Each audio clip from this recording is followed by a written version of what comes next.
Assalamualaikum warahmatullahi wabarakatuh.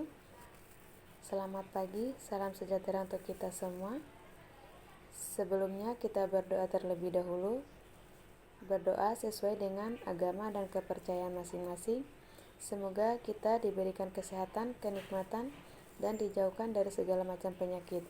Amin, amin ya rabbal alamin. Perkenalkan, nama saya Suryani SPD selaku Guru Bidang Studi Bahasa Indonesia. Sebelum kita memulai dengan materi yang pertama, silakan kalian persiapkan alat tulis kalian karena ada beberapa poin yang harus kalian catat di buku catatan. Yang pertama, dan kalian bisa lihat di sini dan menyimaknya apa yang saya jelaskan. Yang pertama adalah pengertian dari teks laporan hasil observasi. Kata lain dari observasi merupakan pengamatan. Pengamatan bisa dengan lingkungan di sekitar. Yang namanya observasi itu benar-benar terjadi tanpa harus mengandai-ngandai atau tanpa kita harus menggunakan pendapat. Pengertian dari observasi merupakan kegiatan pengumpulan data atau informasi melalui pengamatan atau peninjauan secara cermat di lapangan atau lokasi pengamatan. Lanjut, ciri-ciri laporan hasil observasi. Yang pertama, bersifat objektif, global, dan universal. Maksud dari objektif di sini merupakan memahami keadaan yang sebenarnya tanpa pendapat atau pandangan sendiri. Artinya benar-benar terjadi. Sedangkan global dan universal merupakan secara umum dan keseluruhan. Lanjut, yang kedua, objek yang akan dibicarakan atau dibahas adalah objek tunggal. Maksudnya objek tunggal yaitu kalimat yang terdiri dari satu pola kalimat, yang terdiri dari satu subjek, satu predikat, dan bisa dilengkapi dengan objek dan keterangan. Untuk pembelajaran subjek, predikat, objek, dan keterangan, dari SMP kalian sudah pernah mempelajarinya. Semoga sampai sekarang masih ingat ya. Lanjut, ditulis secara lengkap dan sempurna. Selanjutnya ditulis berdasarkan fakta sesuai dengan pengamatan yang telah dilakukan. Maksudnya di sini benar-benar terjadi. Jika kalian membuat sebuah laporan hasil observasi, kalian harus ada bukti nyata. Maksudnya di sini kalian terjun di lapangan dan ada bukti kerja kalian. Lanjut,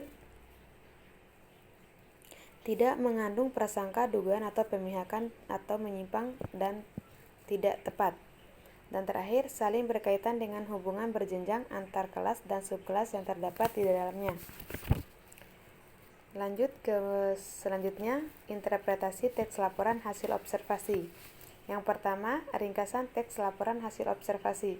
Maksudnya di sini ringkasan itu adalah hasil observasi kalian.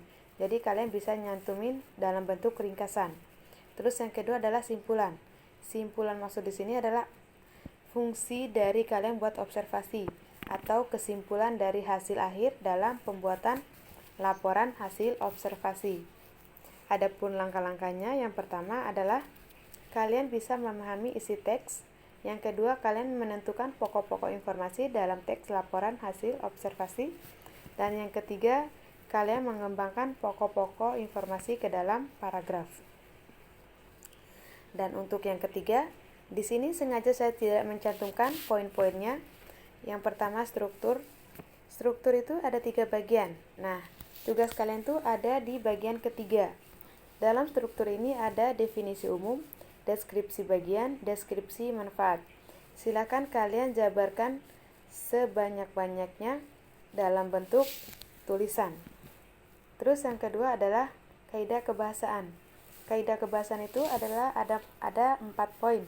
Yang pertama, kalimat definisi, kata hubung atau konjungsi. Yang ketiga, kalimat simpleks dan kompleks.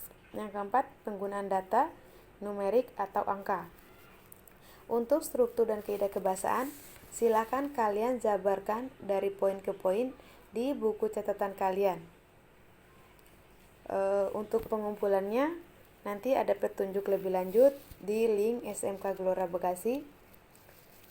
Semoga kalian masih semangat. Sekian untuk materi hari ini. Wassalamualaikum warahmatullahi wabarakatuh.